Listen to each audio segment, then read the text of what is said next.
अस्सलाम वालेकुम नाज़रीन, मैं हूं लंदन से अमजद चौधरी और आज का जो मेरा व्लॉग है ये बहुत ही इंपॉर्टेंट व्लॉग है। इसमें बहुत ही अहम इंफॉर्मेशन जो है वो मैं आपको पास करने जा रहा हूं।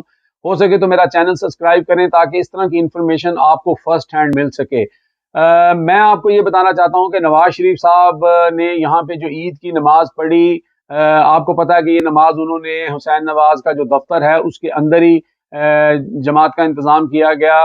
वहाँ पे शकूर नामी एक जो शख्स हैं, जो उनके फादर जो हैं वो सियालकोट के बड़े मशहूर बूटी गुज्जर मशहूर हैं। बहुत सारी स्टोरीज हैं उनके बारे में। ये उनके साहबजादे हैं और उन्होंने ये जमात कराई वहाँ पर। ईद का खुतबा वगैरह जो भी था वो वहाँ पे हुआ और वहाँ पे तकरीबन 20 से 25 लोग टोटल जो है वो शामिल थे इस नमाज के अंदर। लेकिन नमाज के बाद एक निजी महफिल जो है एक बंद कमरे के अंदर हुई और उसके अंदर जो गुफ्तगू हुई वो मैं आपको अपने दो सोर्स से मैंने कंफर्म किया है और दोनों मेरे सोर्स ने जो है वो एक जैसी चीजें जो हैं वो बताई हैं। लेकिन इसके साथ साथ मेरे पास कुछ ऐसी इंफॉर्मेशन थी जो इससे पहले मैं अपने वीलॉग में आज से तकरीबन 1.5 से 2 माह पहले मैं ये बात कर चुका था कि यहाँ लूटन एयरपोर्ट जो है लंदन का एक सबर्ब का एयरपोर्ट है, वहाँ पे एक जहाज आके रुका था। जो जहाज एक अहम शख्सियत मुक़्तदर हल्के जो हैं उनका था और फिर वो यहाँ से नॉर्थ में जो है मुस्लिम लीग नून के एक एमएनए के घर में उनकी नवाज शरीफ से मुलाकात हुई थी। वो बिल्ली जो है वो पूरी तरह थैले से निकल के आ गई है और उस मुलाकात का जिक्र जो है इस निजी महफिल में नमाज के बाद ईद वाले दिन जो है मियाँ साहब ने मुबैना तौर पर किया है। ये मेरा सोर्स बता रहा है। इसी खबर को जो है असदुल्ला खान जो है उन्होंने अपने व्लॉग में किया है और मैं उनकी पूरी इंफॉर्मेशन जो उनके पास है, मेरे पास कुछ उसके अलावा इंफॉर्मेशन है, उसको सेकंड करता हूँ और उन्होंने जो भी इंफॉर्मेशन दिया वो बिल्कुल जो है वो सही है। अब हम आते हैं मुद्दे की तरफ। ईद वाले दिन जब नमाज हो गई तो फिर वहां पे एक खुशगपी का माहौल शुरू हुआ और गुफ्तगू शुरू हुई जहां पे फरा गोगी का जिक्र भी हुआ। जैसे कि फरा गोगी के बारे में चुटकुलेबाजी चलती रही कि ये गोगी तो मर्दों का नाम है और ये है और वो है, ये फलाना ढिमकाना। फिर वहां पे एक बड़ी अहम शख्सियत ने उसमें ये सवाल किया कि मियाँ साहब ये जो मामला सारा हुआ है इसमें तो इमरान खान की पॉपुलैरिटी जो है वो बहुत बढ़ गई है और ये सारा जो है इस वक्त जो जिस तरह का माहौल बन गया है, तो ये जो फैसला किया गया है आपकी तरफ से या मुस्लिम लीग नून की तरफ से, ये कि दुरुस्त फैसला है। जिसमें मियाँ साहब ने जो है वो मुबैना तौर पर गुफ्तगू करते हुए कहा कि वो इस बात के लिए बिल्कुल राजी नहीं थे कि ये हम ये वाला एक्सपेरिमेंट करें और शहबाज शरीफ को भी उन्होंने बता दिया था। लेकिन फिर उन्होंने कहा कि उनकी एक पहले तो टेलीफोनिक गुफ्तगू चलती रहती थी, बातचीत रहती थी, फिर एक बहुत अहम शख्सियत के साथ उनकी जो मुलाकात है वो यहाँ पर उनकी मुलाकात करा गई 1 to 1। अब वो मुलाकात जो मैं पहले जिक्र कर चुका था कि मुबैना तौर पर मेरे सोर्स ने बताया कि ये नेल्सन भी गए थे फैक्ट्री देखने, आपको याद होगा। उसके बाद वो नॉर्थ के अंदर एक बहुत बड़ा घर है जहाँ पे ये मुलाकात जो थी वो हुई थी, उस वक्त रिपोर्ट आई थी और मैंने ये खबर दी थी। लेकिन ऑब्वियसली उसके ऊपर इतने कान नहीं धरे गए। आज उसमें बताया गया कि जी मुलाकात हुई और वो मुलाकात जो है वो यही मुलाकात का जिक्र हो रहा है और उन्हें इस अहम शख्सियत ने ये गारंटी दी कि जो अगला सिस्टम है उसके अंदर इमरान खान मौजूद नहीं होंगे। अब यहाँ पे आगे चल के मैं आपको बताऊंगा कि ये जो बात है ये किस तरह लगता है कि ऐसी बात हुई होगी। और साथ ये भी कहा गया कि अगर आप इस सिस्टम का हिस्सा अभी नहीं बनेंगे जो हम आपको ऑफर कर रहे हैं, हम आपको चीज़ें ठीक करके भी देंगे, तो फिर ये होगा कि जो इमरान खान है वो एक और बड़ी अहम शख्सियत के साथ मिल के इस मुल्क के अंदर जो है सदारती निज़ाम की तरफ जा रहा है। आपको याद होगा 3 4 5 महीने पहले सदारती निज़ाम की बड़ी बातें होना शुरू हो गई थी, बड़ा इसके ऊपर जो है वो सोशल मीडिया के ऊपर शोर मचा हुआ था। तो वो जिक्र भी यहाँ पे किया गया और वो जो शख्सियत जिनका ये नाम मुबैना तौर पर जो है उन्होंने वहाँ पे लिया, वो शख्सियत आप जानते हैं कि वो कौन सी शख्सियत थी।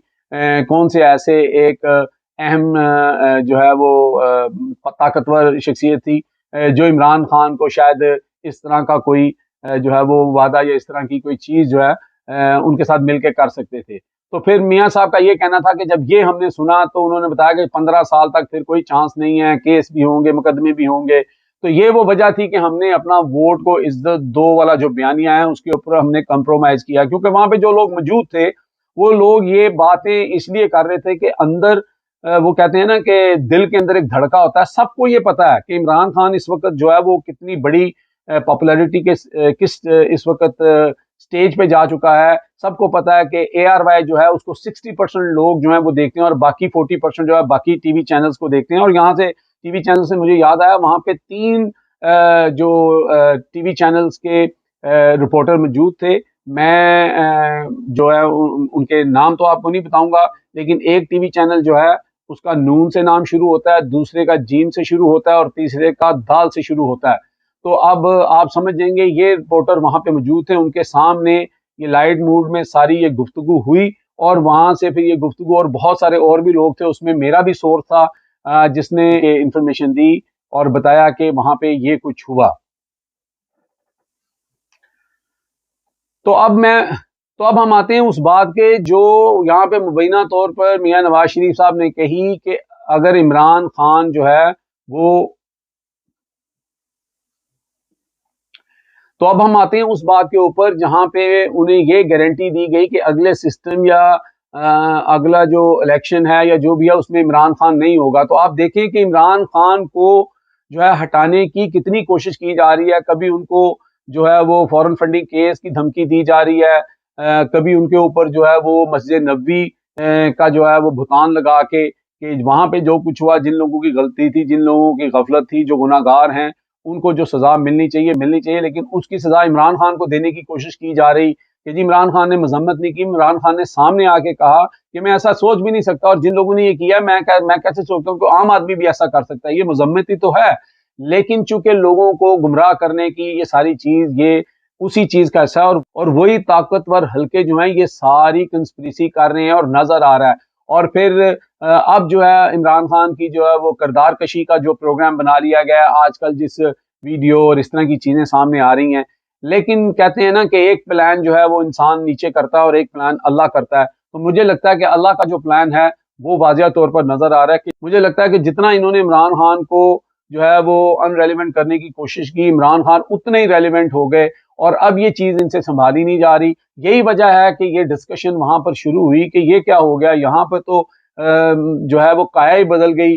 जो शख्स जो है वो उसके ऊपर इल्जाम आ रहे थे, उसके ऊपर जो है वो अपना आ रहा था कि उसकी गवर्नेंस ठीक नहीं है, महंगाई कर दी, नौकरी नहीं, ये नहीं, प्रोपेगेंडा सारा किया जा रहा था, वो लोग भूल गए हैं और इमरान खान ही हो रही है।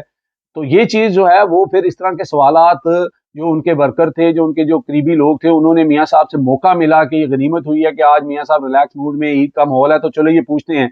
और मियाँ साहब भी खुल गए, मियाँ साहब ने भी खुल के मुबैना तौर पर बात कर दी। जो भी लोग इमरान खान को हटाना चाहते थे, जो बाहर से साजिश हुई और जो अंदर से किरदार जो इकट्ठे किए गए और जो ताकतें बैठ के ये कर रही थी, उनकी सारी तदबीरें जो हैं वो उल्टी पड़ गई। आप देखें ना कि इमरान खान को ये कहा जाता था कि ये सिलेक्टेड है, इनको जो है वो एस्टैब्लिशमेंट लेके आई है और लोगों के जहन में ये था कि इमरान खान के सर के ऊपर इनका हाथ है। आज इमरान खान के सर के ऊपर उनका हाथ नहीं है, बल्कि इमरान खान ने उनका हाथ झटक दिया है, उनके फोन नंबर बंद कर दिए हैं। और इमरान खान की पॉपुलैरिटी कहाँ पे है? लोग समझते थे कि ये जो ATM मशीन्स हैं वो इमरान खान के साथ हैं, वो फंडेड करती हैं तो इमरान खान चलता है। आज वो दोनों ATM मशीन, जिनको जो है रात दिन जो है नून लीग वाले जो है वो कहते थे ये चोर हैं, आटा चोर, चीनी चोर, माफिया, अलीम खान और इनके बारे में, जहांगीर तरीन के बारे में, आज वो उनके साथ बैठे हुए, उनकी सफों में बैठे हुए, इकट्ठे करने वालों ने उनको वहां पे इकट्ठा किया। लेकिन उसके बगैर भी आज इमरान खान सरवाइव कर रहे हैं, आगे फिर 8-9 जलसे करने जा रहे हैं। ओवरसीज पाकिस्तानियों ने सिर्फ एक अपील के ऊपर करोड़ों रुपए जो है वो इमरान खान पे निछावर कर दिए। तो ये भी उनकी तदबीर जो है वो उल्टी जा पड़ी। फिर वहां पे जो उनके मकान के अंदर जो वो संद लगाई गई, जो उनके वहां पे जो MNA MPA जो है उनके जमीर जगाए गए। तो ये लगता था कि जनाब ये जाएंगे तो इमरान खान धड़ाम से नीचे गिर जाएंगे। उनकी हालत देखें, वो पब्लिकली नमाज नहीं पढ़ सके। तो अल्लाह का हर तरह से जिस तरह भी इमरान खान को दबाने की कोशिश की गई और इमरान खान जो है वो उतनी ही ताकत से ऊपर आना शुरू हो गए। इसलिए मैं कहता हूँ कि इमरान खान की जान को अब बहुत ज्यादा खतरा है। और ये जिस तरह के एलिमेंट्स और जिस तरह की चीजें की जा रही हैं और ये जो बातें हो रही हैं, जो इनको फिक्र लग गई है कि जी हमें तो ये कहा गया था, तो हमें ये कहा गया था, लेकिन इमरान खान अब कंट्रोल नहीं हो रहे। जिन लोगों ने वादा किया था कि इमरान खान रेलिवेंट नहीं रहेंगे, उनको भी जो है ना लेने के देने पड़ गए हैं। हमारे DGI SPR जब भी कोई ट्वीट करते थे उसके एक नॉर्मल रिएक्शन लोगों का होता था, 3-4 हजार लोग उसके ऊपर जवाब देते थे।